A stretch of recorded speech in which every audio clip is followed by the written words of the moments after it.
we could do the most amazing work for our clients in the world, right? We could run the most amazing ads. We could do the most amazing, we could do the most amazing graphic design.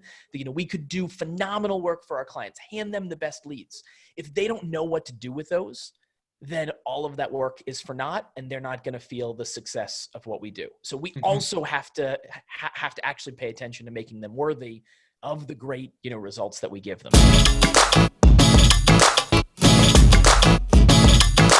Hi, everybody. Welcome to another episode of the Spotlight Sessions, where we showcase awesome marketers doing awesome marketing. Today, I'm joined by Tony Banta, who is the founder of Venture Greatly and the host of the Client Whisperer Show.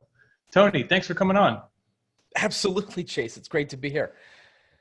So, Tony, I love the name of your podcast, by the way, the Client Whisperer. Tell us about Venture Greatly and what it does. I think this is pretty interesting. Yeah. So we have a few offers, and we've grown over time to we have a few partner offers as well these days in strategic planning, legal services, some things like that. But what I spend most of my time doing is we engineer client success. So we work with coaches, consultants, and of course everyone's favorite digital agencies, so that they can get their clients phenomenal success and have incredible client retention and actually want their clients to stay forever, because working with them, getting on the phone with them is a joy as opposed to a slog. And having spent the last 10 years working in a few different client businesses myself, I've learned how to do that with clients through lots of trial and error, and by seeing the things that really work. It sounds like when I read the description of Venture Greatly, I was like, oh, this is interesting, because it's like you go do the dirty work. Like, you focus on the area where a lot of people shy away from, which is like the relationship between the agency and the client, right? I feel like a lot of agencies are, let's say, hardcore nerds, really good at what they do. And they're like, I just want to do this thing for you, but I don't really want to have to talk to you. And that's really where it all, the crux of the whole thing is in the relationship, right? So I think this is a pretty cool niche that you're in, where you're sort of focusing on that side of it. Yeah, thanks so much. And that is that is what we believe. It is the hard work and kind of the dirty work. But I'm of course working from home, just like most of the world is. But we have an office that's a couple miles away from the house, and if I were in the office, you would see behind me I have a bookshelf, and I have a plastic hammer that's Thor's hammer. That's sitting on it, right? And I'm counting on the fact that there are at least a few nerds that are tuning in, just like me. But so I have Thor's hammer back there, and most of the time no one even notices, right? But sometimes people say, "Hey, why do you have Thor's hammer on your bookshelf behind you?" Right? And it lets me. It's a way for me to be able to tell the story that is so true for agencies. Let's say I wanted to start a new done for you service, right? Become an Asgardian god. And I'm like, it's really rare. So it's going to have to be expensive. It's going to have to be like $50K, right? Like one-time payment. I'm not doing a payment plan. I'm not putting up with that. You're going to have to do that. Give me your card, give me that Amex Black card. And then you say, that's a lot of money, but think about how much more I could make if I were an Asgardian god. And I'm like, yeah, a ton more. So you're like, okay, here's my card. And then I, hand you the hammer, and then you fall to the ground because the mythology of of Thor's hammer is the only person who can lift it has to be worthy. And you fall to the ground, and then you say, man, this is a scam. This doesn't work at all. How many of us that run agencies have had people call us scams at some point in time, right? Right. No matter how wrong they might be, and we think that way, if I handed you a hammer and you fell to the ground, you would be like, this is a total scam, right? But you feel that way because you don't have the power that I promised you would. if only you were worthy. And that's the missing piece that so many of us want to gloss right over, is that we could do the most amazing work for our clients in the world, right? We could run the most amazing ads. We could do the most amazing, we could do the most amazing graphic design. We could do phenomenal work for our clients, hand them the best leads. If they don't know what to do with those, then all of that work is for naught, and they're not going to feel the success of what we do. So we also have to actually pay attention to making them worthy of the great, results that we give them. Yeah, it's so interesting because that time between, yes, this all sounds great, I'm in, here's my credit card, and when the leads come in, is so critical, right? Like we used to, for a while, we changed our policy and it was like, hey, we're not going to turn on your leads until you've completed our onboarding sales training program, because you won't be worthy of the leads, is essentially what you're saying, right? You won't be able to lift the hammer. So what's the point of sending you these leads if you're just going to fail? So that's really interesting. So Tony, okay, today we're going to talk, obviously we are all in the same sort of strange situation, which is this context of the COVID coronavirus. We were talking earlier how we're in hat mode. Everybody's starting to get a little furry these days. We're all in it together, right? And so you've got a presentation that you've been giving lately called Leading Your Clients Through Crisis. And obviously, this is an apt topic for us to talk about right now. So I would love for you to share your screen, and if you wouldn't mind, walk us through what you are consulting with agency owners on right now as far as leading their clients through this crisis. Absolutely. I would love to. I am going to hit share right now. Great. Cool. So this is that working? Can you see that? Yep. The Zoom has been funky for me lately, so I always want to check. I thought I was sharing my screen with a client the other day, and instead I was sharing my password manager. It was just the screen of my password manager. That was it. So ever since then, I'm paranoid. You're like, why are you furiously scribbling over there? What's going on? They're like, that's right. This is, of course, yes, and you said exactly what I think so many of us are, feeling, Chase, which is that we are all in this weird place. And our clients are also in this really weird place. It's actually probably less weird for the majority of us. So many of the agency owners that I know, they work from home like at least half the time, even if they have an office anyway, because it's comfortable, and because we can put on a sweatshirt and we can be wearing sweatpants or whatever else we want. So in a way, it's even more normal for us than it is for our clients. But there is no doubt that there is a wave of, crisis. And this isn't the last wave of this that we're going to see. Whether we see a second wave of the disease itself that's going to cause some shutdowns later this year, or, whether there's a ripple effect that goes through the economy. This is it's not like we're just going to have this month of a little bit of disruption, as much as, Trump's press conferences would like to have us believe otherwise. That's highly unlikely. That's just not how economies work. So we need to get good. This is a great time for us all to get good at leading our clients, no matter what happens, because it could be something, totally local to them. I had a client a couple of years ago where the sort of second in command of the company, she was the office manager. She took care of everything, and she died suddenly at 55 years old, something like that. And it threw such shockwave through their organization. They weren't the same for 6 months. So that's an example of a crisis that has nothing to do with the outside world, right? I'll throw a few more in here, because you made a great point.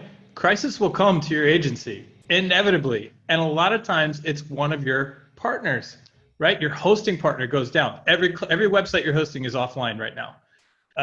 Google changes something. Facebook, all of a sudden, none of your ads are running, and you just found out. Like, these are crises that will cross your path that you had no control over.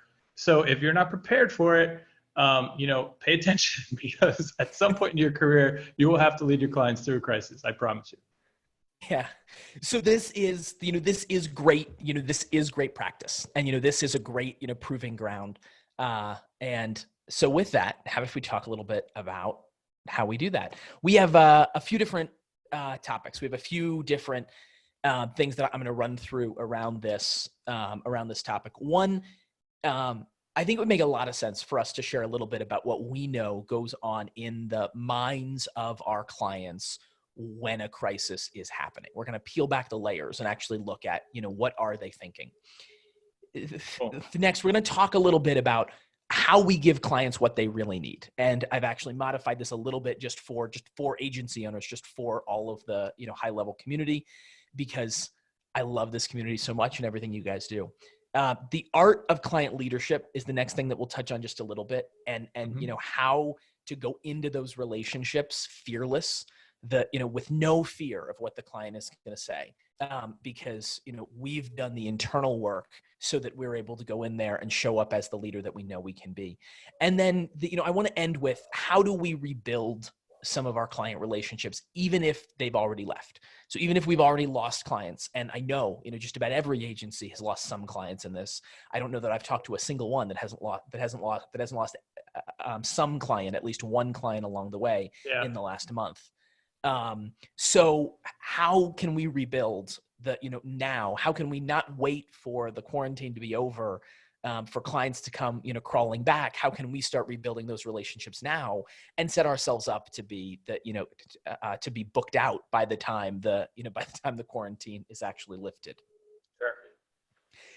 So real quick, and Chase gave me a little bit of an intro, but I want to just sort of set a little bit of the background of why you should even pay attention to, this guy who's here.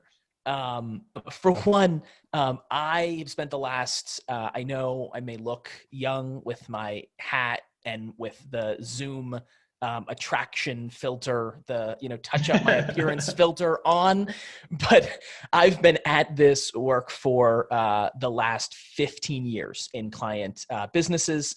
I started my career as a software engineer. I was actually a partner of an agency for a while. And then I've spent the last 6 years or so doing work just like this, of helping to optimize systems. Worked for a while in corporate, and then was a partner in my own agency. And today we work with client businesses of all kinds to help them maximize client results, increase client retention, and to streamline what they're doing in fulfillment. You can listen to me talk about topics like this and more over at the Client Whisperer Show. I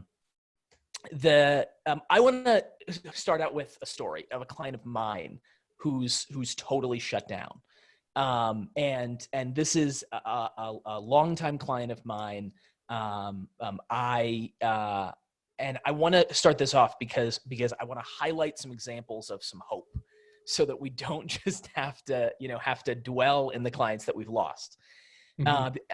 This is an example. This is a client and friend, as I said, Susan Collini, and she runs, her husband is a plastic surgeon. Together they run a plastic surgery center. She runs the salon and the medical spa. They have a 3-story sort of complex. And so they have different areas of it that, run all of this, anything to do with your health. They recently opened a laser clinic about a year ago, and they were actually just ramping up some of their ads. They were actually just ramping some of those things up. They had hired a couple new estheticians, and they were doing great. And then they were totally shut down. Right. She called me the one day furious because she said her secretary, they still keeping like essential, some of their essential staff there so that they can help any of their, patients that have like an urgent, that have an urgent medical need, but all non-essential surgeries, done. And she called me furious the one day because she said that her secretary had to leave early that day to take her cat to get spayed. And she said, why can they do surgery and I can't do surgery? We have this surgery center here shut down, right? So incredibly frustrated. So, we looked at, what can they do with this time? And there were 2 things that were really, really cool that they did. One is, that's not listed on this slide, but and the one is they actually, they brought some of their staff back from being laid off when everything was shut down, and they're calling every one of their patients to actually deepen the patient relationship and to get client success stories, because one of the things that they've kind of neglected for a while is having great content and great stories to be able to share out. So now that people are used to being home, they're used to getting on Zoom and doing these things, they're actually reaching out to those old patients, getting client testimonials, and prepping everything so that they're ready to get right back up as soon as the quarantine is all lifted. Let's stop right there, because this is something Yeah. that Rand Fishkin and I actually talked about a couple of days ago, which is I love that strategy. Right now is a great time to ask for testimonials because everybody's guard is down. We're all suffering through this together. We want to help each other out more than ever. So you will get more yeses right now if you reach out for testimonials than ever. Yeah. Okay, sorry. Well, and it's a great thing to do with your staff, right? There are things like the, payroll protection program, or, companies that have cash reserves. They might not want to, let their employees go. And so that's a great thing to spend with the time. They can't be doing services on, clients, right? They can't be. So put them to work on things like that get to build assets for the business. But in that way of, building assets, one of the other things that they did that they had resisted for a long time was getting out there on Facebook Lives and doing Facebook Lives. So they started something right about 4 weeks ago, right when this started, doing a daily Facebook Live every day, 1 p.m. They got on, and Susan herself got on. So, this is not, I don't know if she would be considered a boomer. I don't know where the age cutoff is for that. But, here's someone who's not, it's not like Chase Sarai. It's not someone who's on, live video talking to people, every week. But, she got out of her comfort zone. She said, now's the time. And she listened to me talk about leadership. So she said, yep, I know, now's the time. I have to lead people. And there were all these people sitting at home. And they had no way to get their hair cut, to get their eyebrows, waxed, to get skincare treatments. So there were people who had, and Chase and I were talking about it selfishly, that, around like our own hair and, just feeling weird. But there are also some, serious side effects. There are people that have skincare conditions, psoriasis, things like that, where, they're used to going in for treatments that are non-essential. So they're not able to do those these days. But, what do they do to feel okay, to not be, hurting? And so she got on every day sharing, home remedies, like what can you mix that's in your, cupboard right now to take care of things, and to, like help you look and feel your best. And she was actually picked up by the local news. They came out to, talk about that, Nice. because she had almost 1,000 people on live one day, and then it actually it broke through, and then the news started talking to her about it. So just some phenomenal results. So here's what's happening in a crisis. Here's what people are thinking. And it's a mix of these 4 questions that is on everyone's mind the second that things start to go badly. How do I make everything okay? How am I going to fulfill my obligations? Some people might think about that in an even more grave way. How do I prevent myself from going bankrupt, right? How do I preserve the company? And what are people going to think of me? And it's really important to know that these are the questions that are in people's minds. Now, these are questions that were in people's minds weeks ago, right? So, Sure. Now this has shifted, this has, migrated, but it's important to know at the time that the crisis hits, that it gets real for someone, this is what they're thinking about. So when they call you and say, hey, I think we have to pause services, or, I know we have a contract, but, this unprecedented times, I think we have to cancel the, contract, or, whatever mix of those things they end up saying to you. It's important to know they're saying that because they're trying to solve for these 4 questions.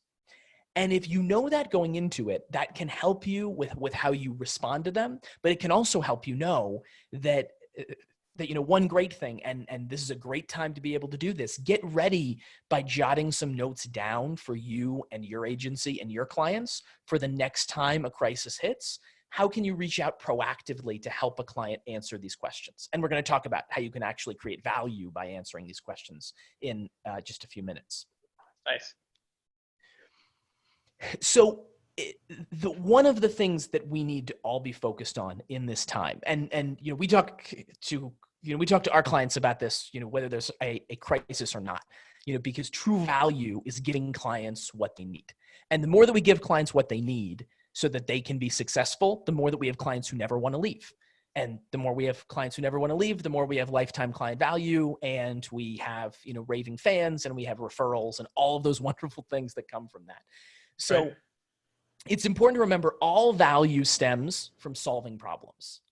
So you think the reason why someone hires an agency typically is because they want leads, right? Or they want, more sales, they want foot traffic, they want some mix of those things. But that's not the only problem that they have. In fact, Chase and I were just talking about this from an onboarding perspective. Sometimes when you solve that problem, that just creates new problems, True. which is really good, because that means that you can create more value from those new problems that are created.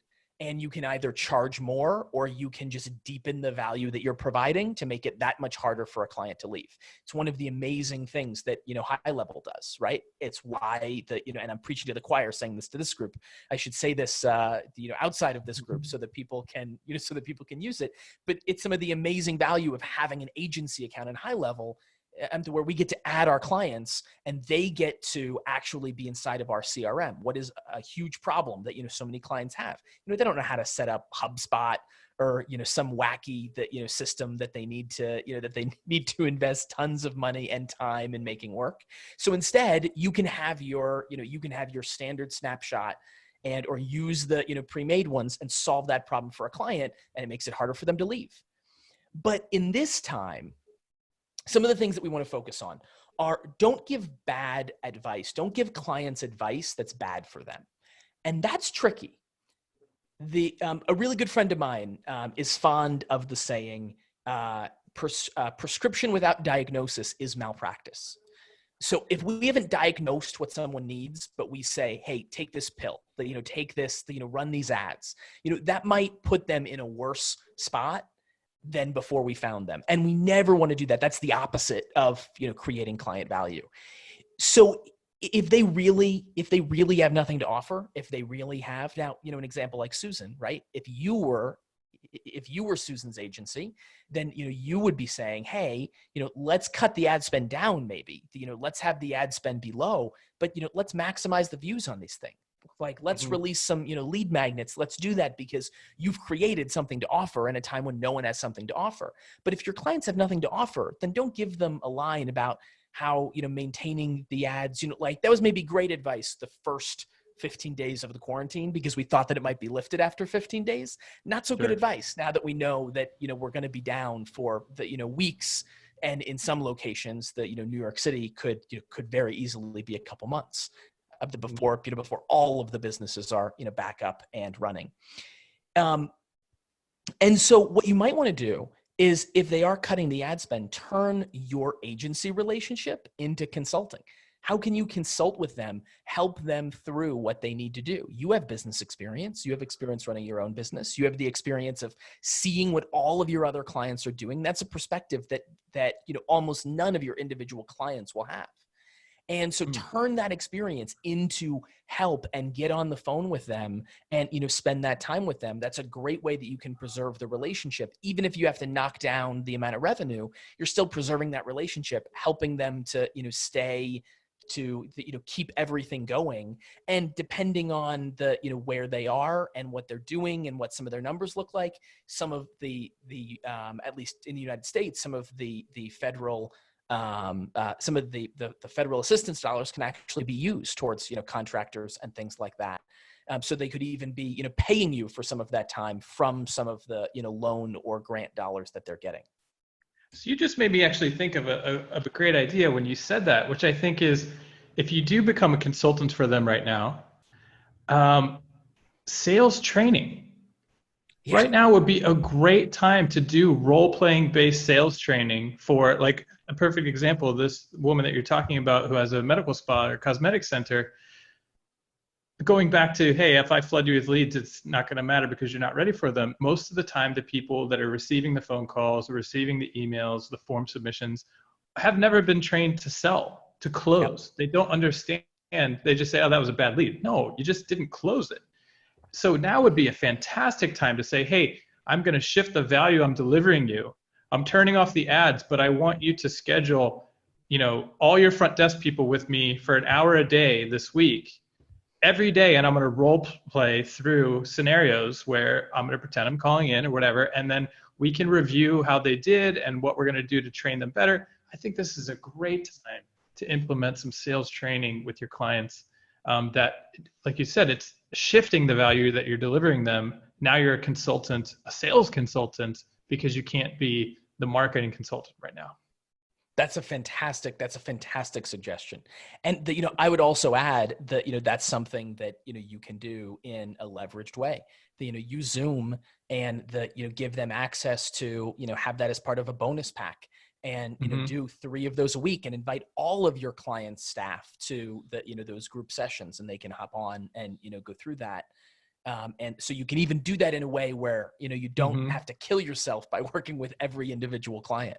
Yeah, Yeah. absolutely. So there is another note that I have there on giving clients what they really need, and that's around contracts. And this is a little bit controversial. And I've heard some people, give some, different advice around this. First of all, I should say, we actually have a partner. We actually have a partner in our firm that is a lawyer and has a legal consulting offer, but I am not a lawyer and I can't give legal advice. So I want to be able, Sure. so I want to make sure that I say that.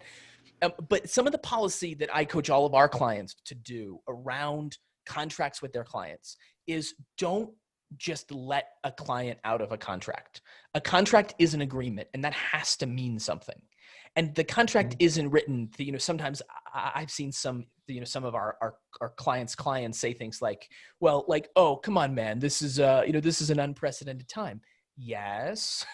Are you not going to pay your mortgage? Like, are you not going to pay any of your bills? Because those are all, contracts too. And, I don't think that you're going to be giving them, not that I recommend saying that exactly, but, this is Sure. this is the logic system that I want you to start to think about. So, when people are scrambling, and if they try to cancel you when they're scrambling, then that's a really good indication that you've probably been a little bit light on the leadership up until now. It's probably a really good indication that you haven't been that kind of consultative agency, that you've been a little bit more of the commodity agency. And so that's a really great, that's a really great data point for you to know, to just be thinking about, to stay on top of. But in terms of when they come to you and say, I want to get out of the contract, don't just let them out of the contract. Work with them, get them on the phone, and then have a conversation that's still grounded in what they need.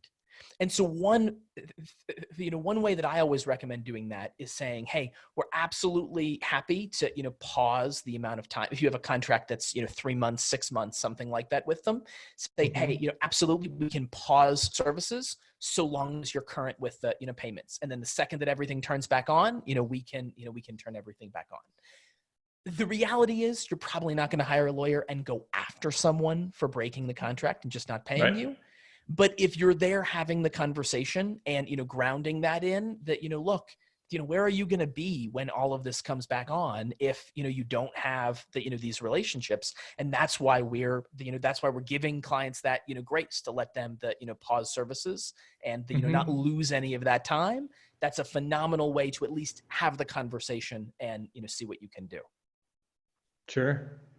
Or even scale it back. Like you said, hey, we're going to let people pause, but we're also offering this new, let's say, sales training program. If you want to go through that, it's a reduced cost, and maybe you can retain a portion of that contract value through this time. Yep, 100%. And for a company where a lot of these services are, part of their overhead. So, like I mentioned before, if they're getting some of the some of these small business, grants and loans, they can actually be paying you from that money to maintain their overhead. And what the heck else are they gonna have their staff do, while they're there? So use those, use those talking points to be able to, have a real conversation with them and figure that out. And this is something that I think is it's so easy when we're an agency to think that our specialty is just in one area, that we just know how to, and especially because in a lot of the little areas of being an agency, it can be really easy. I say little areas because there are pockets of the business that are easy, like setting up a new landing page inside of HighLevel. These crazy people have made that so incredibly easy. Like 3 years ago, it was so much harder, right? Sure. But then there are parts of running the business that are of course not easy, but we can distract ourselves. We can feel like that like we have an easy business model, and these people, our clients, have a really hard business, or we're not an expert in their business, or things like that. I've heard agency owners say that 100 times, if I've heard it that once. But you have phenomenal expertise. So put yourself in their shoes and ask the question: if you were running their business, what would you do? What decisions would you make?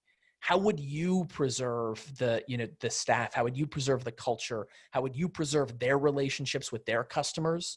Now's a great time to help them and build out some tools inside of HighLevel so that they can be sharing valuable resources, just like Susan did, with their staff, whatever their niche is, or excuse me, with their clients, not their staff.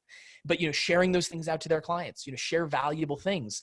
And do that using these tools so that you can tag those clients, and then have those clients be the first ones that you message as soon as the doors reopen, because of course they're the most engaged. And then you can make sure that their first day back, they're booked solid. That's a great point. And I think if you were to say, hey, let's talk about things that you always wish you could get to, but you never seem to find the time.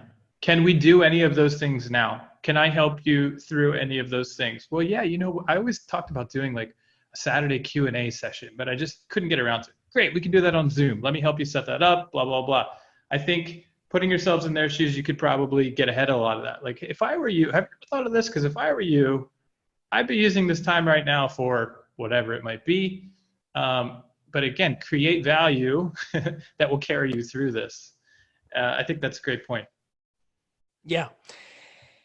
And it's so incredibly easy. These are all things that, how to do, how to set these things up on Zoom, how to, you have Right. all these assets, like whether you have a training on, how to use Zoom or not, you have the knowledge inside of your head. That's an asset. Turn that into, practical value for your client.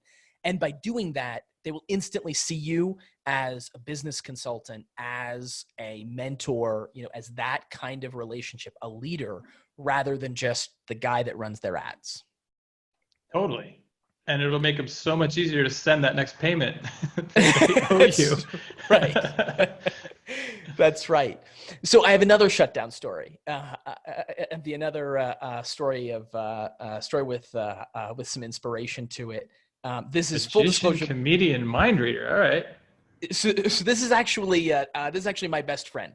So Denny has been a client of some of our services, because we've spent a lot of time together. But he is he travels the world with a magic comedy mind reading kind of variety show. He's been on America's Got Talent. He's been on Fool Us, Penn and Teller show. Nice. Last year, I actually flew out with him, and we were there. I got to sit about 6 feet right behind Teller as he was doing a trick for them. And he was actually last week and this week, he was supposed to be in Hawaii, doing 3 different venues on the islands there, and of course all of that got canceled, right? So he went from having a full schedule, flying every week, to the staring at the wall of his apartment. And so of course, what did he do? Well, I think he was pretty depressed for about a week, and then he shook it off, and he went to work. Going through his CRM, going through all of his contacts, and he said, everyone else is shut down, so why don't I just start doing virtual shows over Zoom? And so he sent some messages out to clubs, to to organizations, to companies, and so he actually picked up 20 shows, ranging in price from $200 to $1,500 per show in a span of 2 weeks. And the clients who responded to him were ecstatic. They were like, oh my gosh, we have nothing to do for our staff. We have nothing to do that, for our membership, for people like that. And so, spending an hour doing this would be great. And so he got some extra cameras. He set it all up, and he went from zero revenue to making over 12K in a couple weeks. Wow, that's And fantastic. so if he can do it, then I guarantee that there's something that, you can help your clients to do so that they can be able to generate some value in this time. Definitely. Cool So story. He must be fun to have around at parties. He is a lot of fun. That's actually exactly why I keep him around. He's a lot of fun. He's also fun to go play cards with. I bet. But so the art of client leadership, and I think that this is really important for agencies in particular, that they are not your customer, they are your client, and there's a difference. Jay Abraham, some of you may be familiar with Jay. He's a very well-known, author, speaker, and he talks a lot about marketing, but he also specifically talks about the creating the customer experience, the customer relationship, and the leadership. I've been privileged to learn a number of things from Jay, both by distance, and we have some mutual friends that I've been very privileged to learn from more directly. But and the Jay has a great talk. You can find it on YouTube about talking about the difference between a client and a customer. And a customer is something where they come in and they say, "Hey, I need a pen." You say, "Oh, well, that's great. I have a pen. Here's a pen. Give me 75 cents. Cool. You made a profit, and then you can go on your day. It's great. If you want to have customers, go be an FBA seller." And get something made in China. Well, you probably can't do that right now, getting something made in China, Right. but you could have, right? And then you could sell things, and then that would be fine. But you chose to work with humans, and that's on you. That was your decision. And if you want to work with humans, then your client is the product. The product isn't the lead. The product is your client's business, and them being better when you leave them than when you found them. And so that means that you have to take this leadership role. You have to take this higher level of responsibility. And responsibility is tricky because you don't want to take so much responsibility, right? Like you don't want to feel, Sure. super bummed when your clients aren't doing what they need to do. You want to lead them to see the light. You want to lead them to understand what you inherently understand about what's possible, about what these leads can actually turn into for them. That you want to help them out of their own way. And you want to filter these conversations that you have through this lens of leadership. That what does your client truly need? Do they need a tough conversation? Do they need a tough talking to because the way that they're acting is not going to lead to results?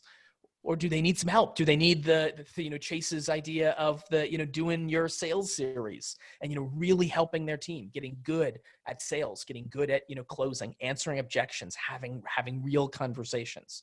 What do they need? Ask them that. Figure that out. There's a lot of power in just having those conversations and asking those questions.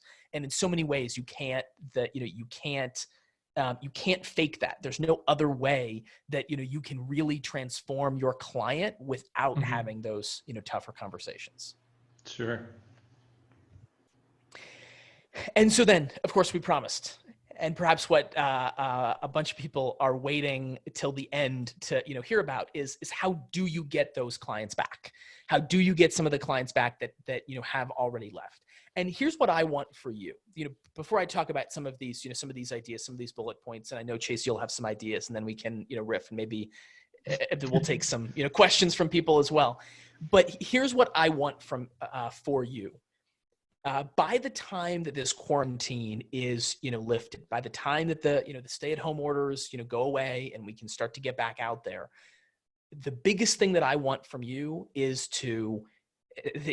for you to be fully booked out. With your team now, whether it's just you or whether you have a small team or whether you had a larger team that you had to call down and now it's a smaller team. I want the resources that you have to be maxed out by the time we get out of this, so that clients that left in the meantime you have to put them on a wait list and say, hey, I'd be happy to take a, down payment and then, then get back to you as soon as, we're back up to capacity. But, right now, we're fully booked out. And so if that's the vision, if that's the, if that's where we're headed, if that's the goal, and some of you are absolutely going to make that, we have some clients. I have a client today that is an agency, lost 20% of their clients about 4 weeks ago. And now they're back up. They said to me, holy cow, I don't know how I'm going to be able to fulfill all of this. We have to hire people. Mm-hmm. So he's hiring your employees that you laid off, by the way. I just want to, communicate, not you, Chase, but, like agency sure. owner.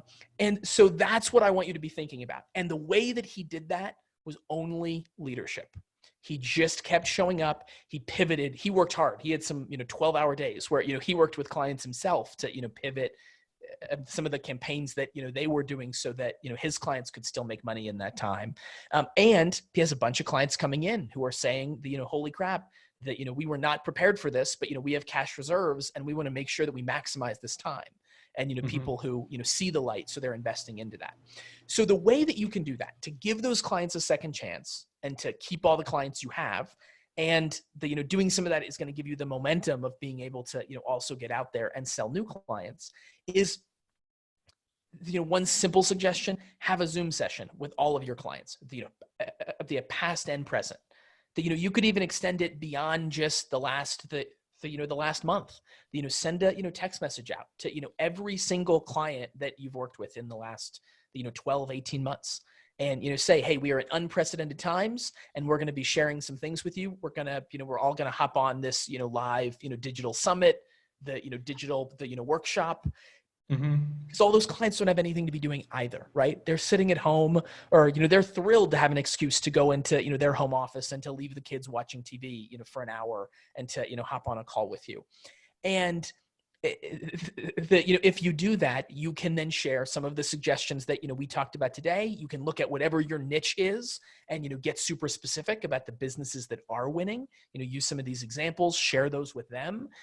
And, turn that into a strategy, a group strategy session. How can you strategize with them live to, be the forward momentum for your clients, even if they don't think it's, possible? Have that mm-hmm. kind of energy, have that kind of attitude.